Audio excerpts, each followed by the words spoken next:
Τον Μάιο του 1968 κυκλοφόρησε το πρώτο τεύχος του Captain Marvel από τους Roy Thomas και Gene Colan. Η πρώτη εμφάνιση όμως του ήρωα είχε γίνει λίγους μήνες πριν στον τίτλο Marvel Super Heroes. Ο τίτλος αυτός αρχικά περιείχε διάφορες καινούργιες ιστορίες από παλιούς και νέους ήρωες της Marvel Comics και αργότερα κατέληξε να περιέχει επανεκδόσεις ιστοριών. Για να μην νομίζετε όμως ότι το μπέρδεμα των ιστοριών σε διαφορετικούς τίτλους είναι μια σύγχρονη πρακτική των εταιριών για την πώληση περισσότερων τίτλων, η ιστορία της πρώτης εμφάνισης του Captain Marvel γίνεται στα τεύχη 12 και 13 σε συνέχεια των Fantastic Four 64 και 65. Στο τεύχος 64, οι Fantastic Four έρχονται αντιμέτωποι για πρώτη φορά με τον Sentry, ένα μηχανικό φρουρό ο οποίος έχει ξεμείνει εδώ και χιλιάδες χρόνια να προστατεύει μια εγκατελειμμένη βάση των Kree σε ένα νησί του Νότιου Ειρηνικού. Αφού οι Fantastic Four προκαλούν την καταστροφή της βάσης, στο τεύχος 65, οι Kree στέλνουν τον Ronan the Accuser να τους καταδικάσει. Αυτοί καταφέρουν να τον εξαφανίσουν χρησιμοποιώντας το ίδιο του το όπλο, οπότε τελικά καταλήγουμε στο Marvel Super Heroes 12, featuring Captain Marvel, όπου οι Kree πλέον έχουν στείλει ένα ολόκληρο πλήρωμα στη γη, αλλά ο κυβερνήτης του σκάφους, για προσωπικούς του λόγους, στέλνει μονάχα τον Captain Marvel στο έδαφος.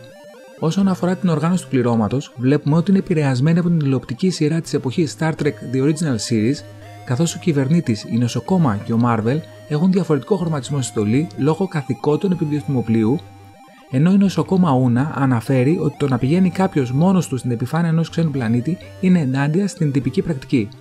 Βέβαια, οι επιρροές θα μπορούσαν να λειτουργήσουν και αντίστροφα, καθώς στο επόμενο πάνελ βλέπουμε τον Captain Marvel να κρατά μαζί του ένα κυλινδρικό σάκο παρόμοιο με αυτούς που θα δούμε μετά από χρόνια να χρησιμοποιούν στο Star Trek The Next Generation, αν και αυτό λογικά είναι μια απλή σύμπτωση. Η ιστορία λοιπόν συνεχίζεται στο τεύχος 13 και τελικά ολοκληρώνεται στο πρώτο τεύχος του περιοδικού Captain Marvel. Να σημειώσουμε επίσης ότι ενώ ο τίτλος είναι Captain Marvel, ο ήρωας ονομάζεται Captain Mar-Vell.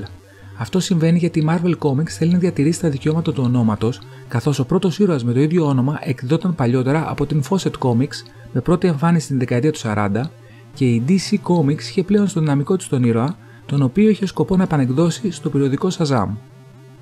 Το Captain Marvel συνεχίζει με διάφορες περιπέτειες, οι οποίες όμως δεν είχαν μεγάλη επιτυχία, οπότε η Marvel Comics στο τεύχος 17 αποφασίζει να ανανεώσει τον ήρωα, δίνοντάς του καινούργια στολή και προσθέτοντας τον Rick Jones, με τον οποίο ο Marvel συνυπάρχει στο ίδιο σώμα, χαρακτηριστικό το οποίο ίσχυε περίπου και στον αρχικό Captain Marvel της Fawcett Comics. Η μεγάλη επιτυχία του ήρωα ξεκινά από το τεύχος 25, όπου το σχέδιο αναλαμβάνει ο Jim Starlin, ο οποίος θα αναλάβει και το σενάριο σε κάποιες ιστορίες.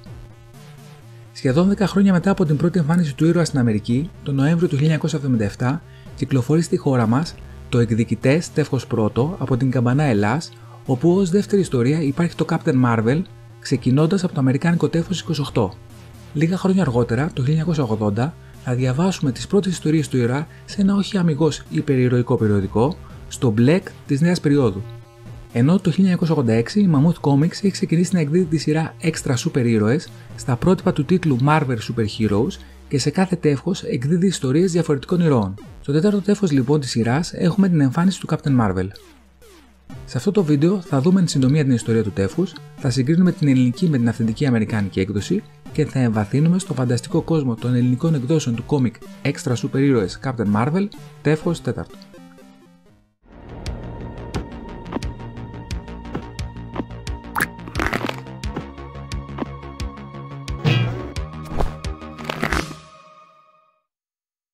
Όπως έχουμε ξαναπεί και σε προηγούμενα βίντεο, κλασικό φαινόμενο για τις ελληνικές εκδόσεις είναι η ασυνέχεια των εξωφύλων των τευχών σε σχέση με των αυθεντικών. Εδώ έχουμε ένα περιοδικό το οποίο περιέχει τα τεύχη του Captain Marvel 26, 27 και 28, αλλά η εταιρεία επιλέγει να χρησιμοποιήσει ως εξώφυλλο αυτό του τεύχους 25, το οποίο δεν συμπεριλαμβάνεται. Οι λεζάντες επίσης έχουν αλλάχθει τελείως, χωρίς φυσικά να έχει καμία σημασία, αφού η ιστορία δεν περιέχεται εσωτερικά. Η μία μετατρέπεται σε λόγια του Hulk, ενώ στο αυθεντικό διαφημίζεται ότι το τεύχος περιέχει την καλύτερη μάχη που εκδόθηκε ποτέ.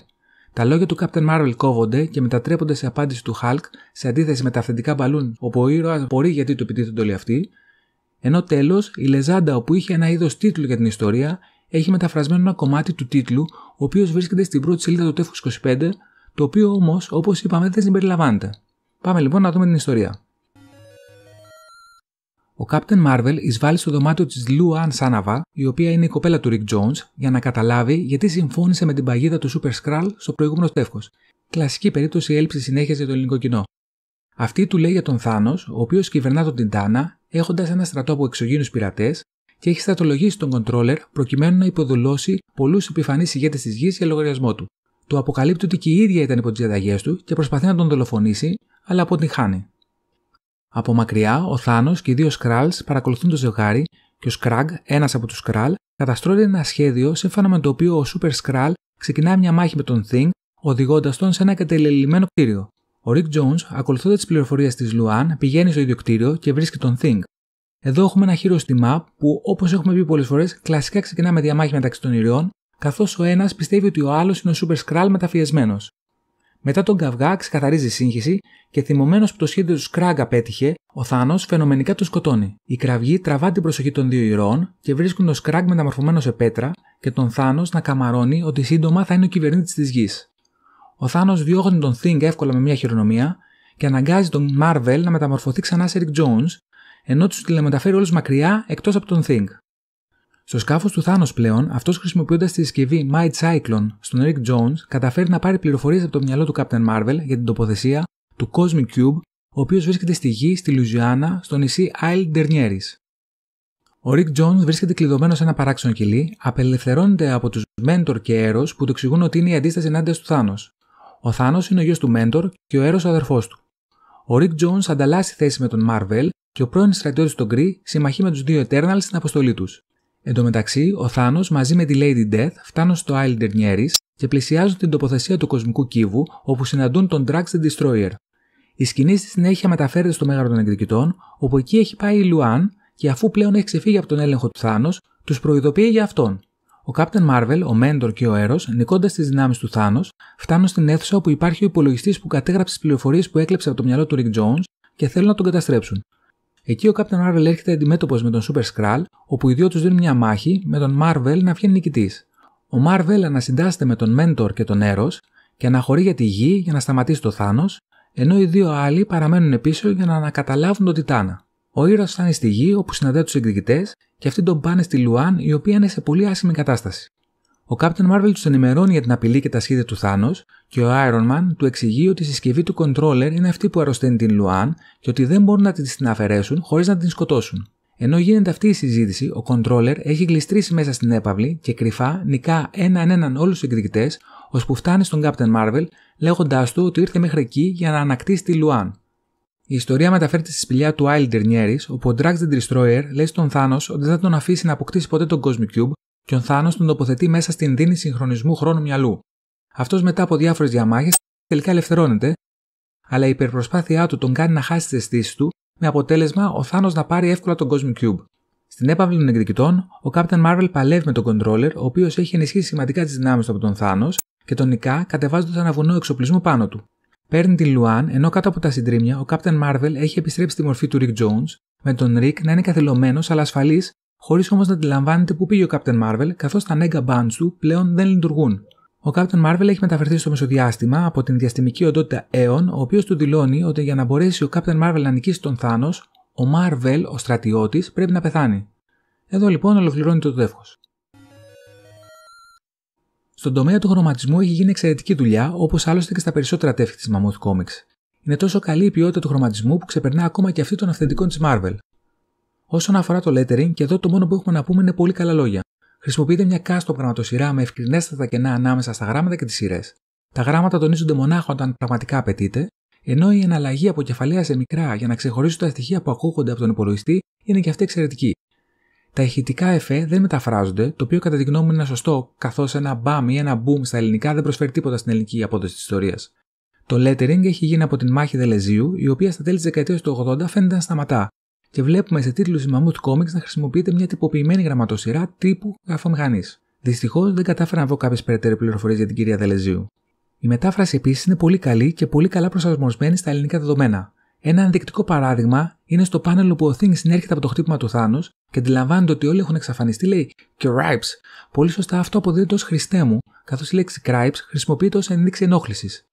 Επίσης, δεν έχουμε φτάσει ακόμα στην εποχή που η Mammoth Comics έχει επιλέξει να μεταφράζει όλα τα ονόματα των ηρώων, οπότε εδώ μεταφράζονται μονάχα αυτά που είναι ξεκάθαρα στην ελληνική γλώσσα, όπως είναι για παράδειγμα ο Black Panther σε μαύρο πάνθυρα και ο Vision σε όραμα, ενώ ο Iron Man παραμένει αυτούσιος και δεν γίνεται σιδεράνθρωπος.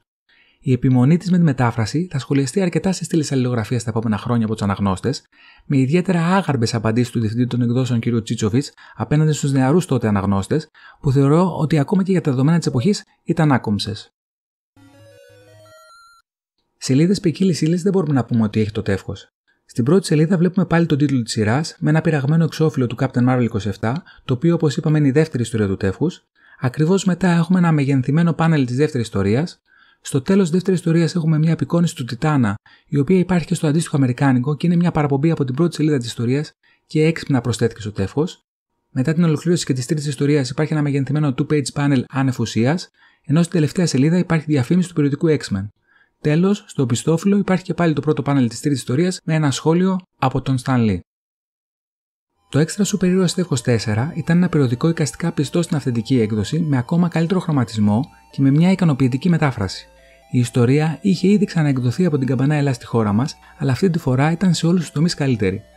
Ο Captain Marvel, αν και δεν ήταν, τουλάχιστον εκείνη την εποχή, ένας από τους πρωτοκλασσάτους ήρωες της Marvel, έχει εκδοθεί αρκετά στη χώρα μας και με ιστορίες πολύ σημαντικές για τον κόσμο της Marvel γενικότερα.